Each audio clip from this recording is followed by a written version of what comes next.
Henry V. The very name of the king immediately conjures up war. Henry V is Shakespeare's great military hero. Everybody knows those lines. Once more unto the breach, dear friends, once more. Cry God for Harry, England and St. George. Or we few, we happy few, we band of brothers. Throughout the history of the staging and filming and reading of Shakespeare, Henry V has always been regarded as his most patriotic play, his great war play, his play about the triumph of the English. Towards the end of the Second World War, Winston Churchill was closely involved with Laurence Olivier's production of a film of Henry V. And that film, which came out in 1944, opened with a dedication to the airborne and seaborne troops of the D-Day landings. It was produced to raise national morale as the war came to a climax. But the representation of war and of the men who send soldiers to war in the play is more complicated than is sometimes thought. This week we're going to have a really close look at Henry V in terms of both its historical context and the text of the play itself, because Shakespeare leaves all sorts of clues within the text that Henry V is a more complicated figure than the patriotic hero of popular imagination. To begin, though, with the historical context. Throughout the first half of his career, Shakespeare was a war poet. That's to say, his England was at war from the moment he arrived in London in 1588 to the moment in 1603 when Queen Elizabeth died. War was fought on the high seas, there was fear of invasion, and war was fought by proxy across the sea in Ireland. So let's begin with the historical context. England is a Protestant nation, and it's a small island off the continent of Europe. And the continent of Europe is dominated by Spain, by France. But the Spaniards are the most powerful of all. Much of Italy, for example, was occupied by the Spanish, as indeed were the Netherlands. And it was in the 1580s that the Dutch began to fight against the Spanish. The Protestant Reformation had meant that the Spanish Catholic monarchy ceased to be popular with many of the people in Northern Europe. The English sent troops to fight in the Low Countries against the Spanish, as it were to help the Dutch with their rebellion. Ben Jonson, Shakespeare's fellow dramatist, fought in the Low Countries. Then in 1588, that very year where Shakespeare is first sighted in London, came the Spanish Armada.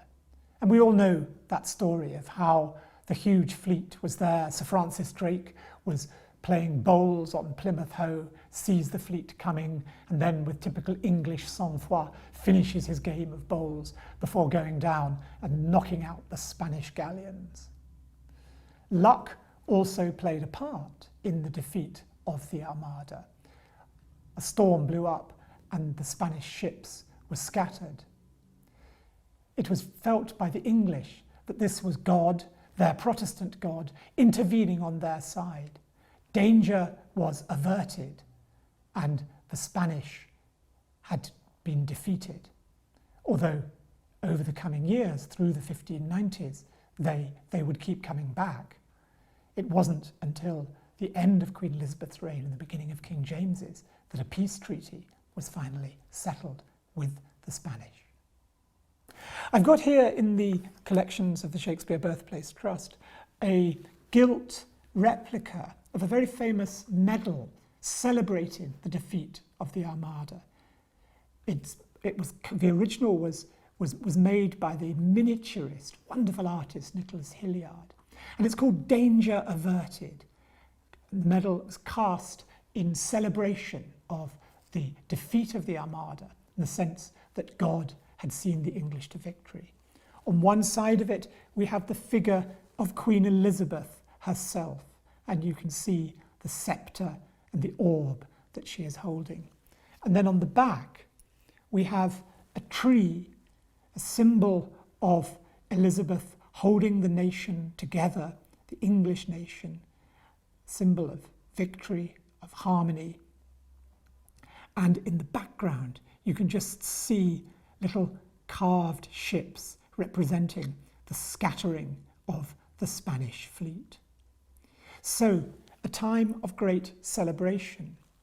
There was a play performed very shortly after the Armada by the acting company known as the Queen's Men. The Queen's Men, who were the leading acting company when Shakespeare's career began. We don't know if he was a Queen's man himself, but certainly he was aware of the plays of the Queen's Men. Their play was called The Famous Victories of Henry V. It's written at high speed, it survives in a fairly fragmentary text, and to be honest, it's not very good, but there's no doubt it was a piece of patriotic drama written in the wake of the Armada, or at least revived in the wake of the Armada, that saw a parallel between the great victories of Henry V against the French, his defeat of the French at Agincourt against all odds, a tiny English army defeating a huge French one. A parallel was clearly established in the minds of Elizabethan audiences between that and the defeat of the Armada, a tiny British fleet defeating the huge Spanish fleet. And so it is that Shakespeare, later in the 1590s, set about reworking the story of the famous victories of Henry V. He doesn't allude directly to Queen Elizabeth in his play, although he does make a very specific reference to her general, the Earl of Essex. There is indeed a moment towards the end of the play where the chorus, who presents the action to the audience, speaks of the Earl of Essex returning in triumph from Ireland. So the play is very explicit in comparing the military campaigns of Henry V with those in the time of Queen Elizabeth herself.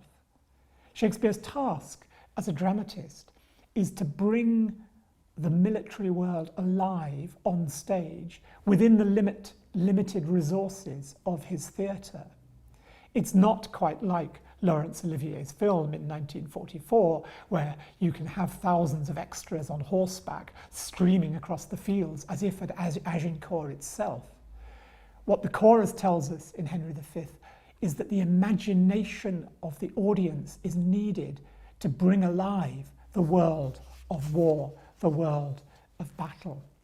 "Oh, for a muse of fire," says the chorus, acting as prologue, "that would ascend the brightest heaven of invention, a kingdom for a stage, princes to act, and monarchs to behold the swelling scene." And then he says, can this cockpit, the theatre, the little round theatre, hold the vasty fields of France?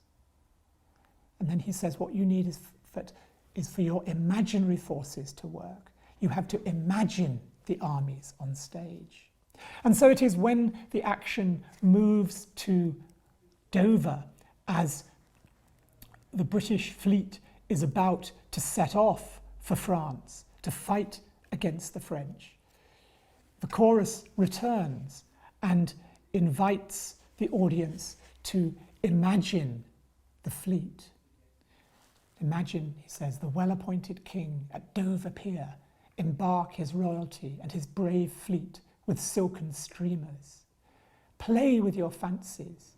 Behold upon the hempen tackle ship boys climbing. Hear the shrill whistle which doth order give to sounds confused. Behold the threaden sails, borne with the invisible and creeping wind, draw the huge bottoms through the furrowed sea, breasting the lofty surge. The majestical fleet is setting sail for Harfleur, and inevitably, in imagining that fleet on its way to victory, an audience brought up with the story of the heroic defeat of the Armada would have thought, of the history of their own times, of Elizabeth's war, even as they were learning about the history of the past, of Henry V's war.